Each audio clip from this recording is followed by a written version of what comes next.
Of the people, as seen in pop-up stores, food trucks, events, festivals, sidewalk chalk artists, and outdoor mural painters.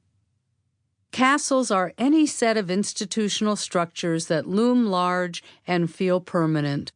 Castles are monuments to the past and to past thinking, museums of preservation. They are establishments harboring the establishment, the elites of business and society. Knowing the nature of castles helps challengers develop a plan of attack or a mode of change.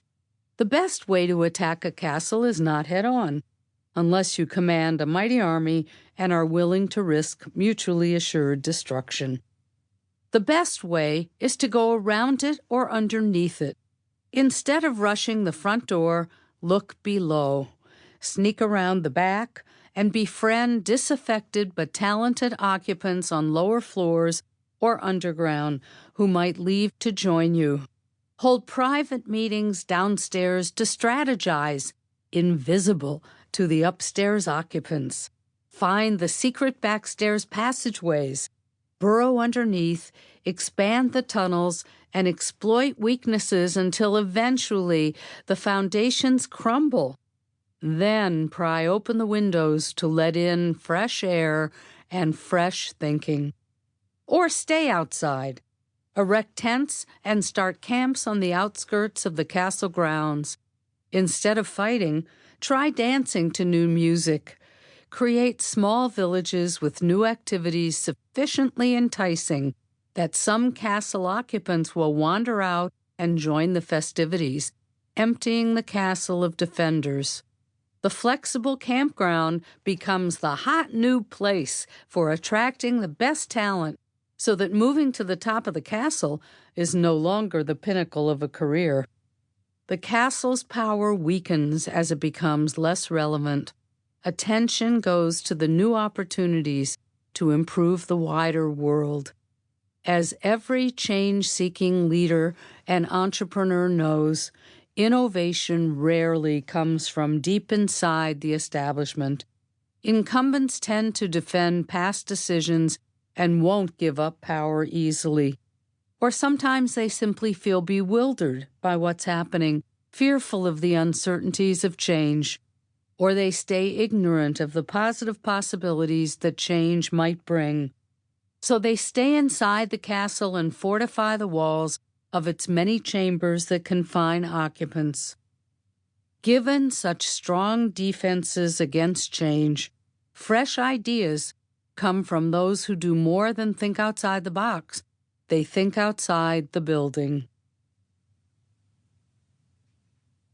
Introduction: Taking Leadership to a New Place.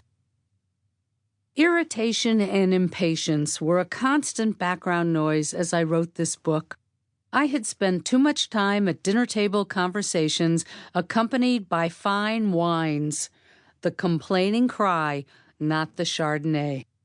On both social media and in face-to-face conversations, I heard people whining about an almost endless number of complex, divisive, and seemingly unsolvable problems, and then grumbling about an absence of bold, imaginative leadership to fix them. Only ostriches could fail to notice that the world is full of scandals, crises, disasters, and warnings of more catastrophes to come. Not to mention hurt feelings, real losses, greater stress, and a diminished sense of opportunity. I sometimes poured the wines myself. But as a generally upbeat and optimistic person, I wanted less whining and more doing. If there are big problems, I thought, then we shouldn't just sit around and complain about them. We should mobilize more people to think bigger and differently about how to engage in positive action.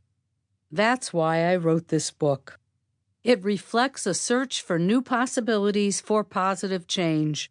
I want to show more people how to innovate and drive change that can reshape current institutions and stimulate the creation of new ones. It is a manual for moving leadership to a whole new level. turning wines into works.